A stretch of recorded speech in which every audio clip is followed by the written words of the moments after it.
Hello, music lovers. We have quite the interview for you today.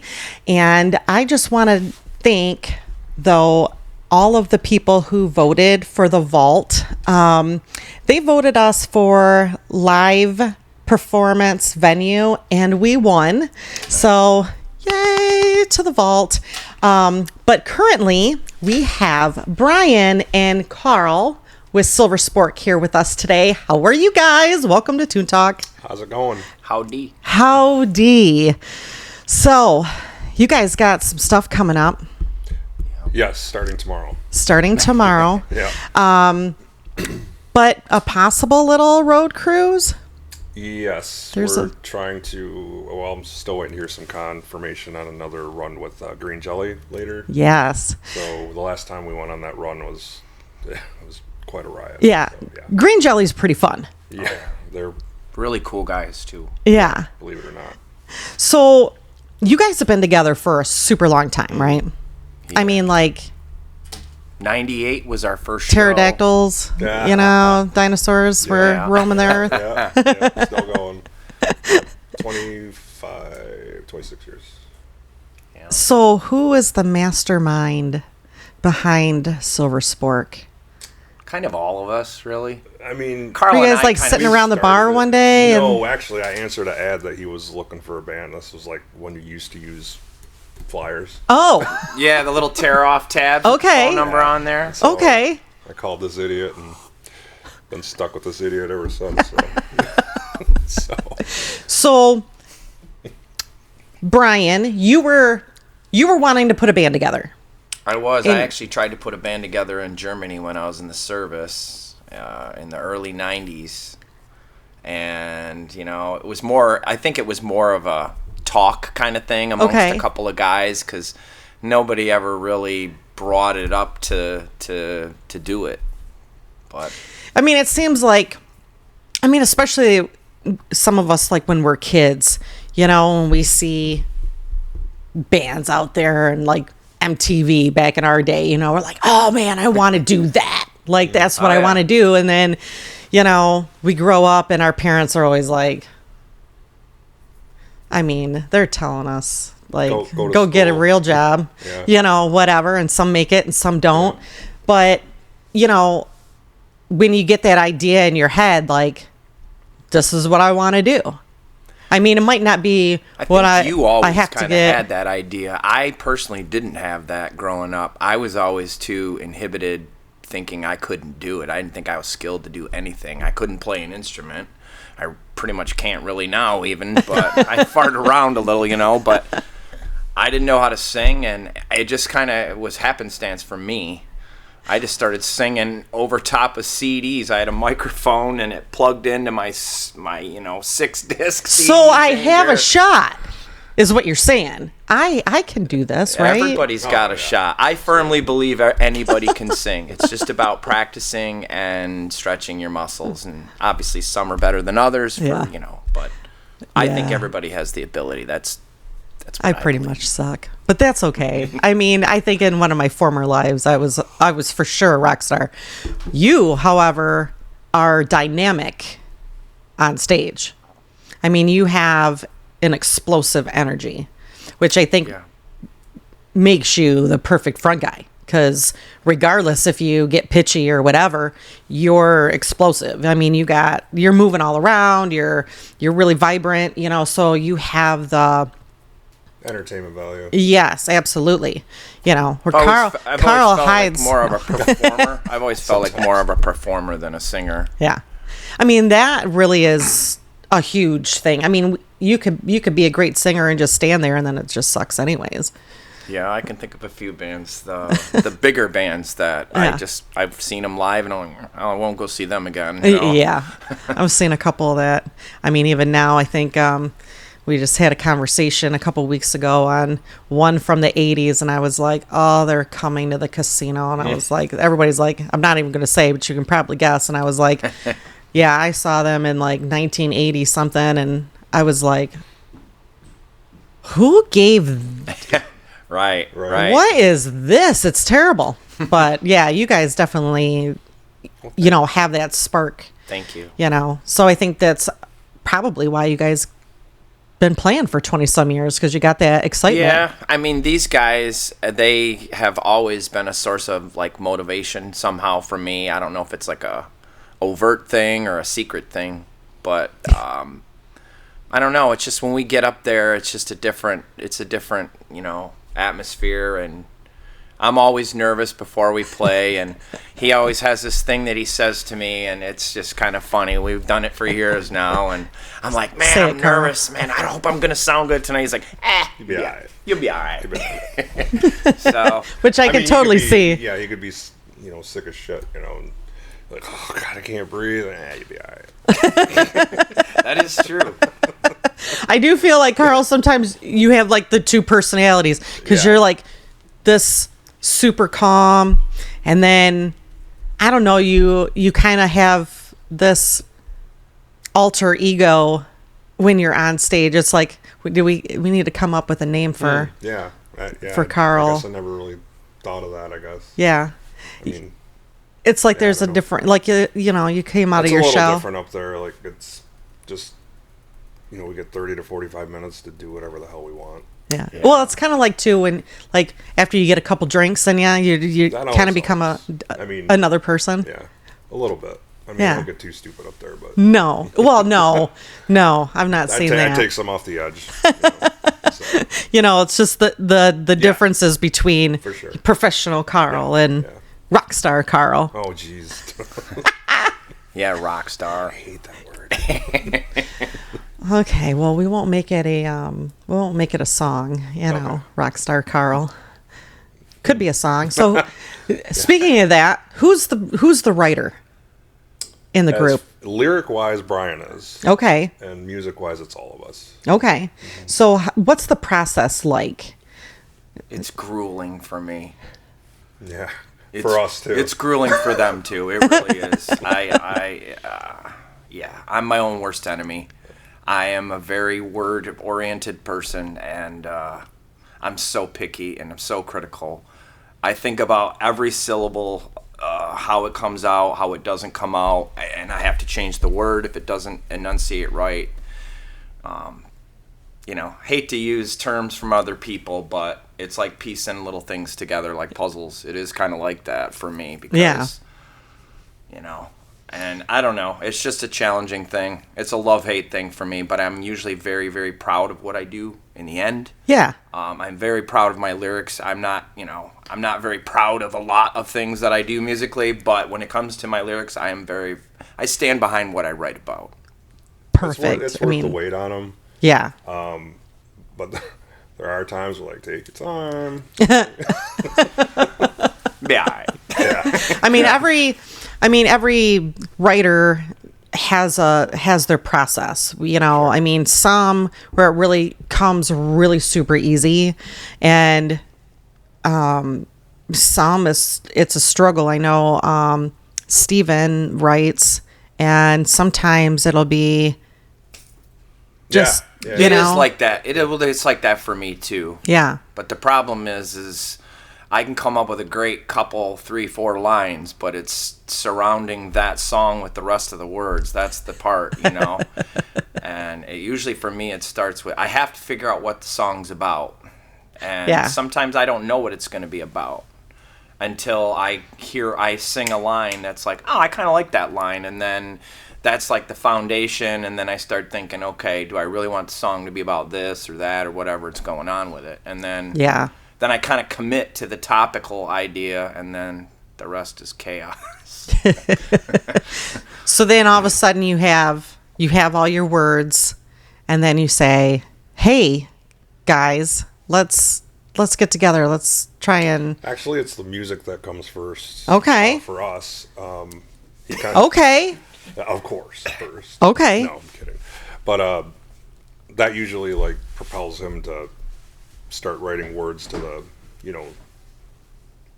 each 4 counts or 8 counts or whatever. He'll usually have a title within, right when we're writing it, if we're going to keep it, and then we just kind of go from there. So do you guys like you're coming up with the music, are you like sitting at home and you're just like trying to come up with something fresh? Like how do you think when you're coming up with it that I'm trying to think of the word here that in my head first. Okay. That's how I start. And then I try to transform to guitar and drums and all that stuff. That's how I start initially. Okay. That doesn't always come out the way I hear it in my head. Obviously, I'm like, wow, I didn't think it would sound like that. And sometimes I'll throw it away. I'm like, no, that sucked. Well, the other thing too is a lot of times one of the guys, whether it's him or the other two, they'll present like an idea and then everybody kind of jumps on it a little bit. So that can be like instant modification, and sometimes it's a little easier than others. Sometimes it's a little more challenging to articulate it. But usually we all kind of collaborate together on that, idea that was presented. How often do you guys usually get together? Lately, not too much, to be honest with you. We used to get together quite a bit. But obviously, between the four of us, me especially, I'm very busy with a lot of things.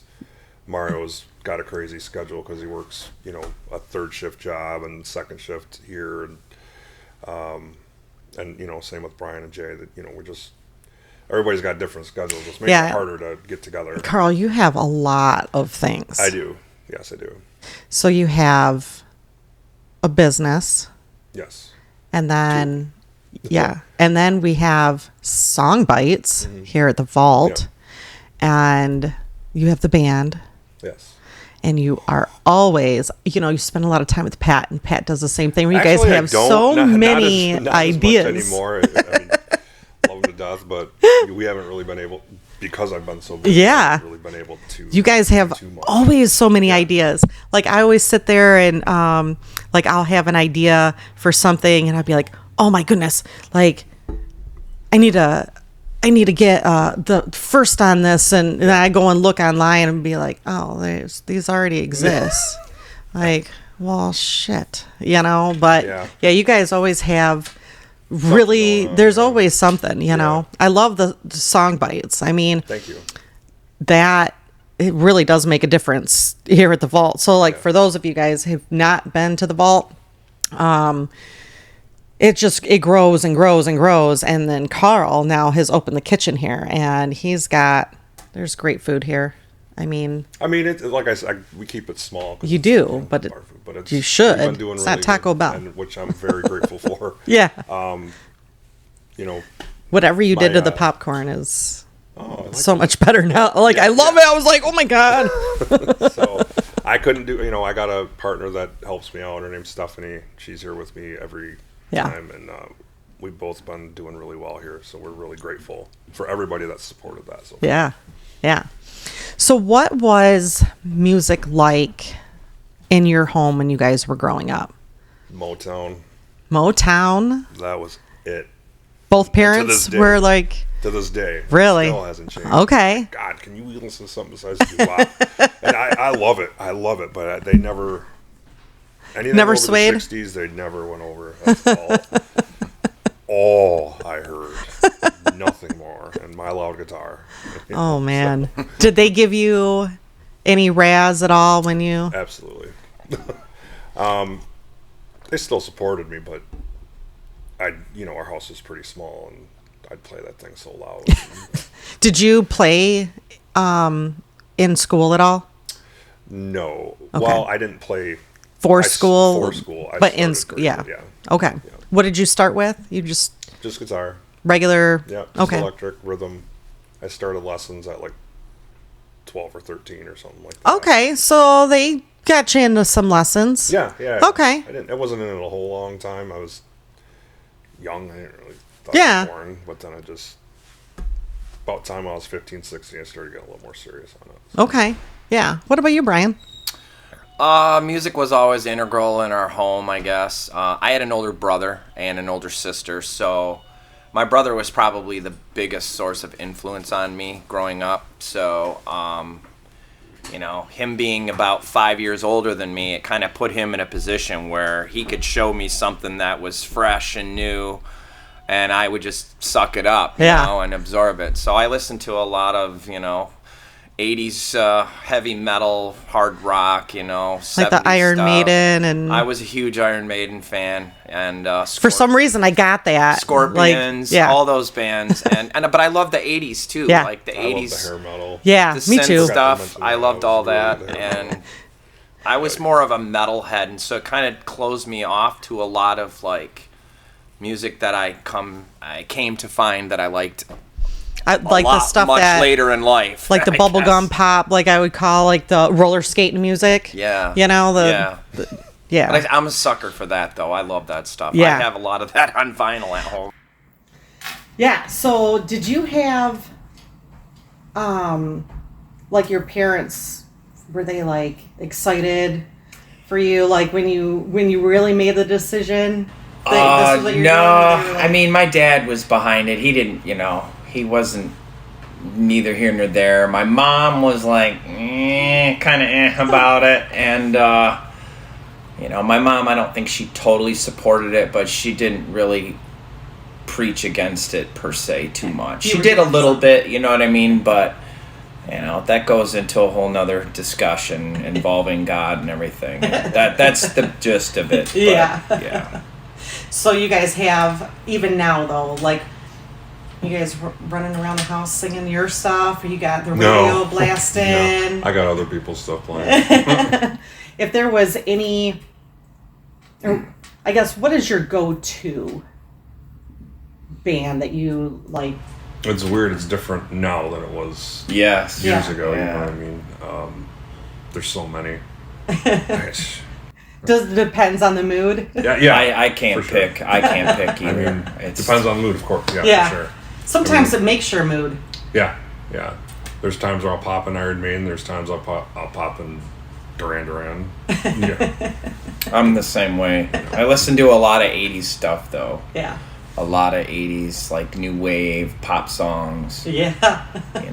I'll listen to Louis Armstrong, and then I'll listen to Madonna's, Yeah, I got some guilty pleasures. I'm not going to really... Oh, come on. Nope. We had something to pick on you about. Yeah, no. I'll tell you after this. It's all the roller skate music. I can see it already. Yeah. We all skate.